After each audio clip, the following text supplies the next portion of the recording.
আজকে সকালবেলায় ঘুম থেকে উঠে চলে গেছিলাম কলে।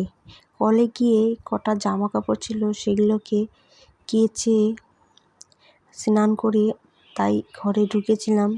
সেই সময় আমার মেয়ে খাটের উপর বসেছিল, তো ওখানে দাঁড়াতে গিয়ে আরেকটু হলে পড়ে যাচ্ছিল। সেই মুহূর্তে ওকে আমি খাট থেকে নামিয়ে দিয়েছি। সো হ্যালো এভরিওয়ান, তোমরা সবাই কেমন আছো? আশা করি তোমরা সবাই ভালো আছো, আমিও ভালো আছি।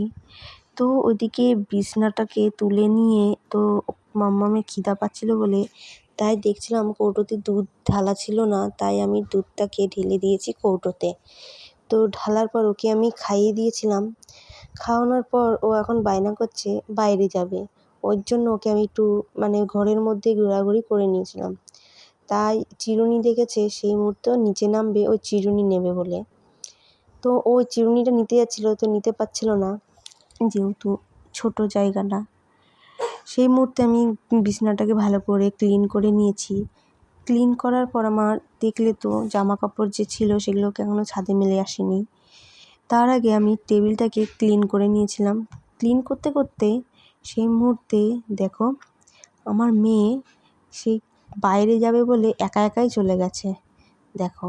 আর ওইদিকে দিদি বকা দিচ্ছিল বলে তাই শিগগিরই ঘরে ঢুকতে গিয়েই পড়ে গেছিলো। তারপর আমি ঘরটাকে ভালো করে মুছে নিয়েছিলাম আজকে। তারপর ঘরটাকে মুছে নিয়ে তো ছাদে গিয়েছিলাম, যে কটা জামা কাপড় কেচেছিলাম সেগুলোকে ছাদে মেলে দিয়ে এসেছিলাম। তো মেলে দিয়ে এসে নিচে তো আগের দিন রাতে ভেজানো চিয়া সিডটা তাই খেয়ে নিলাম ঢোকে। খাওয়ার পর ওর মধ্যে একটু লেবু আর একটু মধু দিয়েছিলাম। তো এদিকে দেখো সবজি কাটছিল, আজকে একাদশী বলে তাই কাটছিল সবজি।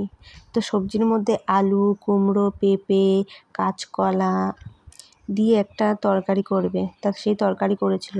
এদিকে ওকে খাইয়ে আমি শুইয়ে দিয়েছিলাম।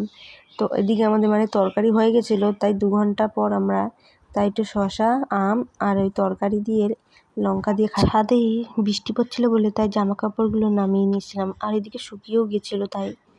তা এদিকে সকালবেলা ওই চিয়া সিড খেয়ে তাই একটু চা খেয়েছিলাম, তো এটাই ভুলে গেছিলাম দেখাতে।